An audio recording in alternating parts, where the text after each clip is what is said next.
Today, we'll take a very quick look at how people went from foraging to food production.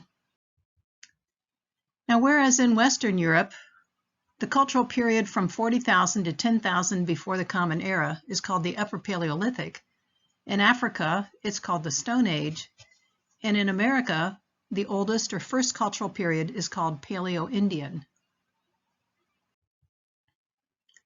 By 10,000 before Common Era, before the end of the Pleistocene or Ice Age that is, Upper Paleolithic humans had spread from Africa to much of the Old World, including Europe, Asia, and Siberia. These people were fully modern anatomically. They had colonized Australia by boat, and they had colonized the Americas through Siberia and initially along the coast by boat. These Upper Paleolithic societies around the world were all hunter-gatherers.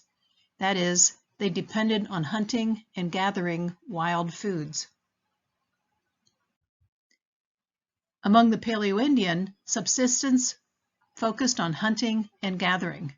Initially, they hunted big game, which we call megafauna, but then the megafauna went extinct at the end of the Pleistocene. For decades, scientists have argued about why the megafauna went extinct. We have heard several main hypotheses. Some attribute it to a worldwide climatic event, nicknamed overchill. Or some say that humans hunted them to extinction, nicknamed overkill. Or perhaps some disease spread among them, nicknamed overill. Or perhaps there was some impact event, nicknamed overgrill. Let's take a look at each of these. The hypothesis that changing climate at the end of the Ice Age shrunk the habitats to which the megafauna were adapted has some counter-arguments. Most of the megafauna were around for the 2.6 million years of the Ice Age, during which there were 22 known advances and retreats of the ice, and the megafauna did just fine during those climatic changes and ensuing changes in vegetation, location, and abundance. Is there a link between megafauna collapse and human involvement? Often, overhunting is given as the cause. However, when we look at when first humans are present in different parts of the world versus when the megafauna goes extinct, we see a large gap. Thus, I don't like it when it's said megafauna went extinct soon after humans arrived. In fact, megafauna collapse didn't happen in Africa or South Asia. One hypothesis is that humans and megafauna were together for a long time in Africa and South Asia, that is, in the southern hemisphere. These megafauna knew about humans and their hunting abilities. Whereas megafauna elsewhere in the world, particularly the northern hemisphere, had been around for a long time before humans arrived. Therefore, these megafauna had behavioral naivete, that is, they didn't recognize humans as a threat. But we find only occasional evidence of hunting. Why don't we find scads of megafauna bodies, which of course would now be giant bones? Ross McPhee makes 2 points. The one that I've just mentioned, behavioral naivete concerning humans, and the fact that large mammals are vulnerable due to their life histories. They usually give single births, they have long gestation periods, and a long maturation to reach sexual maturity. Thus, if something hits the population, it takes a long time for the population to recover. Did disease wipe out the megafauna? Were pathogens associated with human entry and carried by dogs, rats, birds, and parasites, did they wipe out the megafauna? Examples of possible diseases would include leptospirosis, which is a bacterium spread in rat urine, or the rabies virus. Or let's circle back to sudden climate change due to extraterrestrial events. There's now agreement that dinosaurs were wiped out 65 million years ago due to an asteroid impact. So in the case of the extinction of dinosaurs, overgrill is mostly accurate. 75% of all species were lost. What about the demise of the megafauna at the end of the Ice Age, when temperatures overall were warming and glaciers melting? The small mammals were mostly unaffected. The humans also continued on. Well, 12,800 years ago, the climate abruptly cooled. In the space of just a couple of years, average temperatures abruptly dropped, resulting in temperatures as much as 14 degrees Fahrenheit cooler in some regions of the Northern Hemisphere.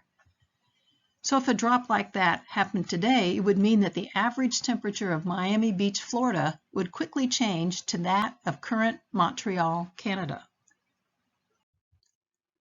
So the Younger Dryas abruptly cold climate episode lasted from 12,800 to 11,600 years ago in the Northern Hemisphere, and it's thought to have resulted from an extraterrestrial impact event with the Earth or with its atmosphere.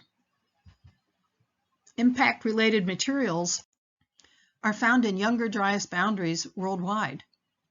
This Younger Dryas boundary stratum often occurs directly beneath an organic-rich layer that is called the black mat. Initially, the impacts created wildfires, and then the temperature dropped abruptly.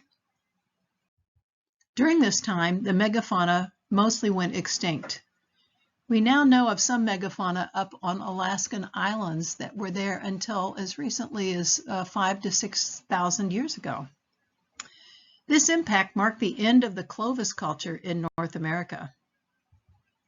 Overall, the decline of the megafauna did not have to be due to one single cause, a climate change due to an impact event, or also impacts by humans on the animals and the environment, likely all work together. The Paleolndian in North America were highly mobile. We can tell that from the sources of the raw materials used to make the stone tools. And just before the Younger Dryas, the characteristic artifact was the Clovis point, which is a lanceolate fluted spear point. The earliest human societies were egalitarian. An egalitarian society is one in which there is generally equal access to the basic needs of life, and status differences of individuals are by age, sex, and whether they're married, and leadership would be by achievement. These were kinship-based societies, probably organized in bands of 50 people or fewer, and not fully sedentary. Status refers to a recognized social position, which has associated rights, duties, powers, and privileges. Each individual simultaneously holds several social statuses. In talking about leadership positions, an achieved status is a leadership status that you acquire through individual effort. And these are the types of leadership positions that we see in egalitarian societies. Versus an ascribed status, a status to which you are born into or inherit at birth. Mortuary practices. We assume that how people are treated in death or the ceremonies associated with burial somehow reflect their status in life. Grave goods refers to items deliberately placed in a grave to accompany the dead person. Here, for example, in West Central Illinois, a chief was buried on a wooden litter with exotic grave goods such as whelk shells. Exotic refers to artifacts that are not local in origin. And of course, whelk shells from the coast, whether the Atlantic or the Gulf Coast, are a far long way off from West Central Illinois. About 99.8% of our human past was spent as hunter-gatherers, living in small, egalitarian societies that moved around following a seasonal cycle in the quest for wild foods. So how did these egalitarian, mobile hunter-gatherers become the sort of societies that we see today? Stratified, hierarchical, sedentary, agriculturalist, depending on domesticated animals and plants. The Mesolithic is the period between the end of the Pleistocene and the beginnings of agriculture. So as climate warmed and the Ice Age ended, megafauna went extinct and environments changed. So the tundra the treeless areas moved northward. New vegetation came in, moving mostly from south toward north. Sea levels rose, moving the coastline inward. Entire river systems changed, going from braided streams to meandering streams in coastal plains. In the Holocene, human diets became more diversified to include many new plant and animal species. Subsistence strategy refers to the strategy that people follow for obtaining food. During the Mesolithic, which in America is called the Archaic, subsistence strategies became diverse and localized, using a range of different food sources. So if you lived along the coast, you ate a lot more seafood. If you lived inland, perhaps you were eating, in eastern North America at least, white-tailed deer, elk, and hickory nuts and acorns. Populations were growing. Now, hunting-gathering takes a lot of territory, or else you risk overhunting or overcollecting. So to be sustainable, you need a lot of territory per person. The carrying capacity refers to the number of people an area of land can support in terms of supplying enough food and resources. Foraging implies a daily food quest where people seek whatever wild resources are available and consume them almost immediately. This works especially well in regions with only minor seasonal fluctuations in wild food supplies. It has been estimated that foraging could maintain a stable population density of 1 person per 4 square miles in some regions.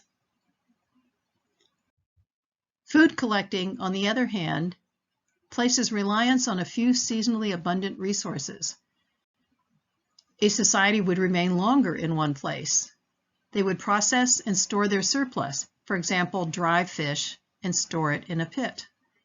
This involves scheduling of seasonal resources, making choices about where you'll be during what season. And storage requires returning to the spot where you stored your food or your belongings. Hunter-gatherers operated along a continuum between foraging and food collecting. During the Mesolithic or Archaic, we see new technologies.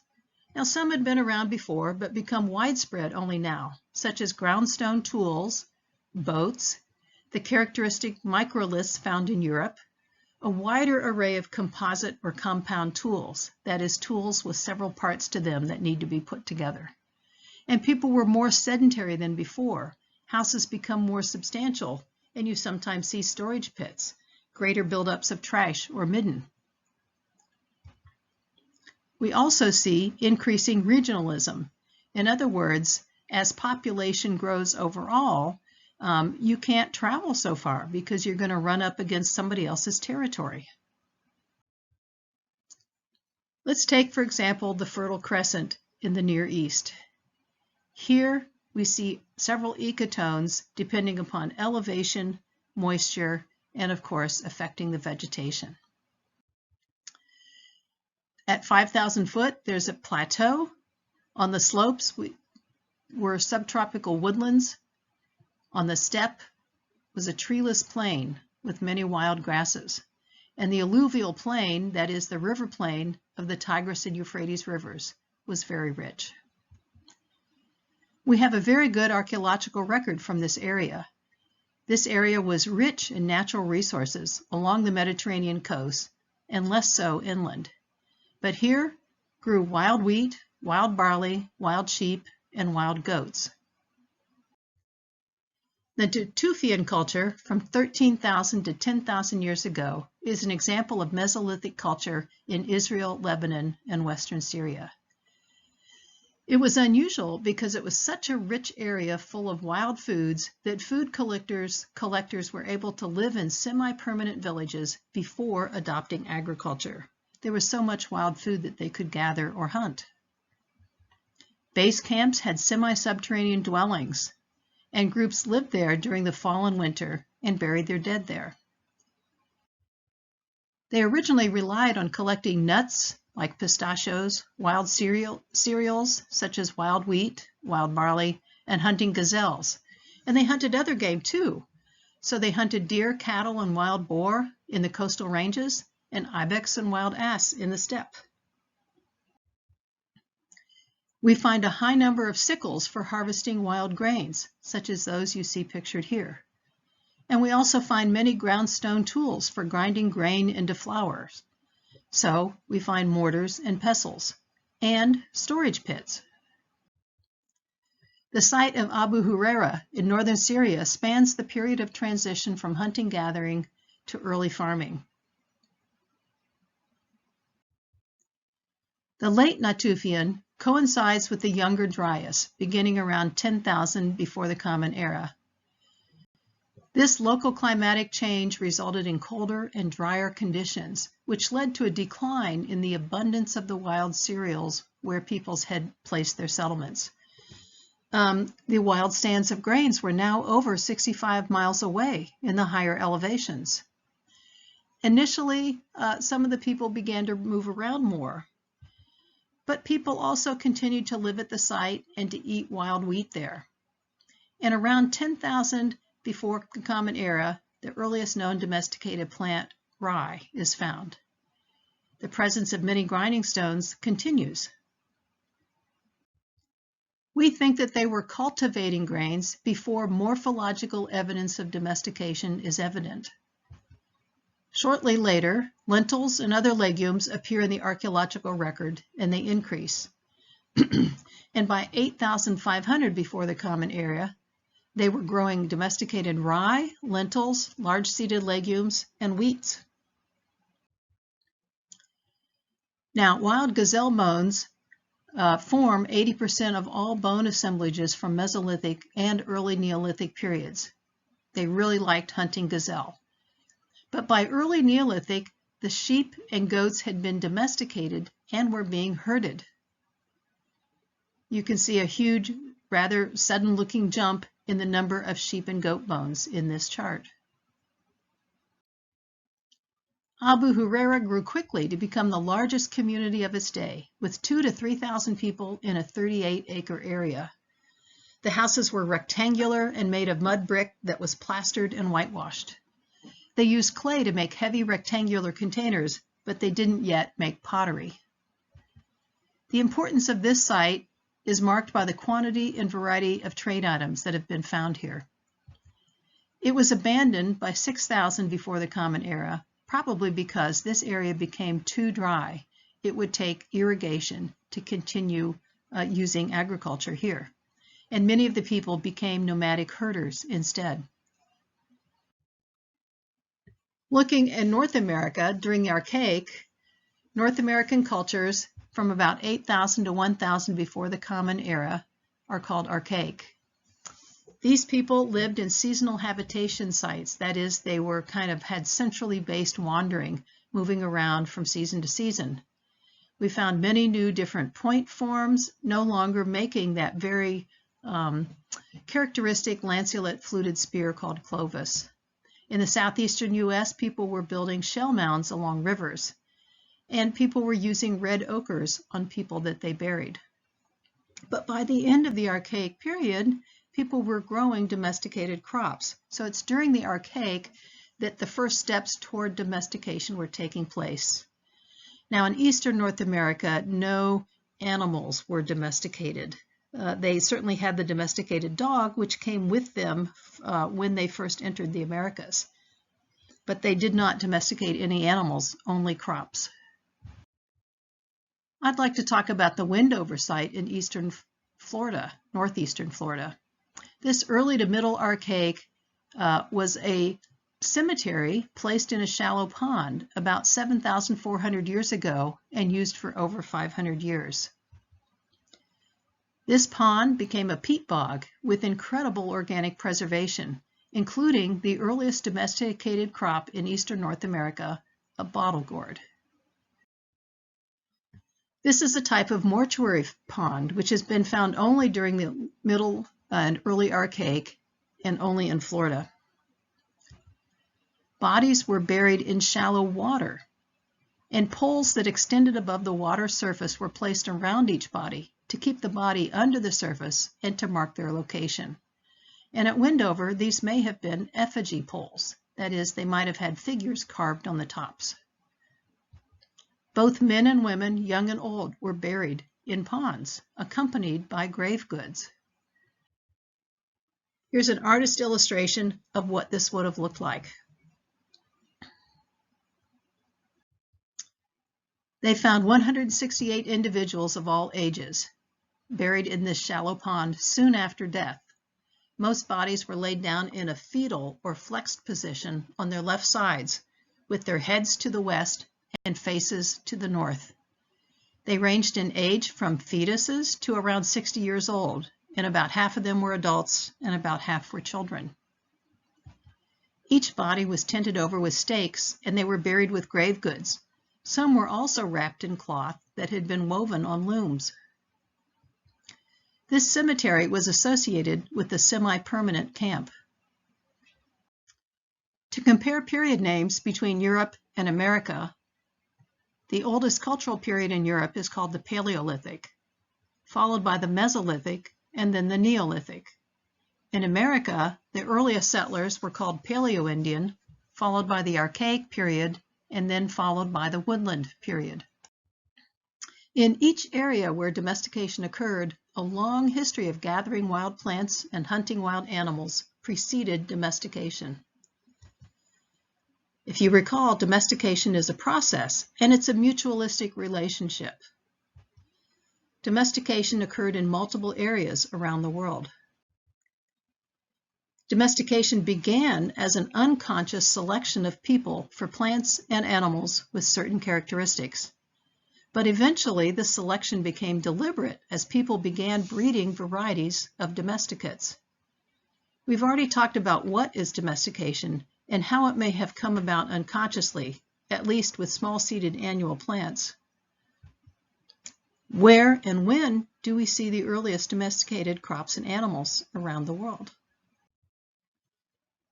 This chart shows you the possible cultivation with a dotted line, cultivation with a green line, and then definite domesticated crops with a black line. And you can see that the earliest known domesticated plants and animals are from the Near East, the Fertile Crescent area, and then from China, and after that from India and Africa, West Africa. So in the Near East, the Fertile Crescent area, in the early Holocene, that is, right after the end of the Ice Age, we start to see domesticated wheats, barley, lentil, pea and chickpea, broad beans, sheep, goat, a certain type of cattle, and pig and cats. A lot of various animals and plants that are important to us still today. From the lower middle Yangtze River during the Middle Holocene, a little bit after the Near East, in China, we see the domestication of rice, melons, pigs, silkworms. In the Chinese Lus Plateau in the early Holocene, we see some millets domesticated, soybean, hemp, peach, apricots, and pig. And in the eastern Indian plains, we see rice, cucumber, and loofah. In the savannas of western India, by the Middle Holocene, we see domesticated water buffalo, chicken, little millet, sesame, urd bean, mung bean, and melon. And in tropical South China, by the Middle Holocene, we see domesticated yams, taro, sago palms, ducks, and Asian geese. Whereas in Africa, various areas of Africa, in the Middle Holocene, we see pearl millet, African rice, cowpeas, sorghum, hyacinth beans, donkey, and African cattle. And in the northern Ethiopian plateau, probably by the Middle Holocene, we see teff, which of course forms the bread that is still made there today, finger millet, Ethiopian oat, yam, and coffee. In Mesoamerica, that is Mexico and Central America, by the early Holocene, we see the domestication of maize, beans, squashes, avocado, chili pepper, jicama, and chayote. In northwestern lowland South America, during the early Holocene, we see the domestication of sea island cotton and cocoa or chocolate. And in northern lowland South America, during the early Holocene, we see the domestication of a different type of squash as well as sweet potato. And in southwestern Amazonia, by the early Holocene, the domestication of manioc, which makes tapioca pudding, peanut, peach palm, chilies, and squash. And in the central southern Andes, we see the domestication of the potatoes, quinoa, Andean grain amaranth, oca, common bean, lima bean, guinea pigs, llamas, and alpacas. And in eastern North America, by the middle Holocene, we see the domestication of a local squash, sunflower, pitseed goosefoot, and sumpweed. And in New Guinea, we see the domestication of banana, taro, breadfruit, yams, sago, and sugarcane. That's a lot to remember, so instead, here's the list that I would like you to remember. The Fertile Crescent, I'd like you to remember, is famous for the domestication of sheep, goat, camel, wheat, barley, and lentils. Whereas Asia is famous for the domestication of horse, pig, chicken, rice, soybean, millet, and peach. And Africa is famous for the domestication of cattle, donkey, sorghum, peanuts, watermelon, and coffee. Whereas Mesoamerica, and in particular Mexico, is famous for the domestication of maize, beans, squash, and chili peppers. South America is famous for the domestication of the llama, alpaca, guinea pig, which was eaten, manioc, cotton, and cocoa, or chocolate. And North America for the domestication of sunflower and sumpweed.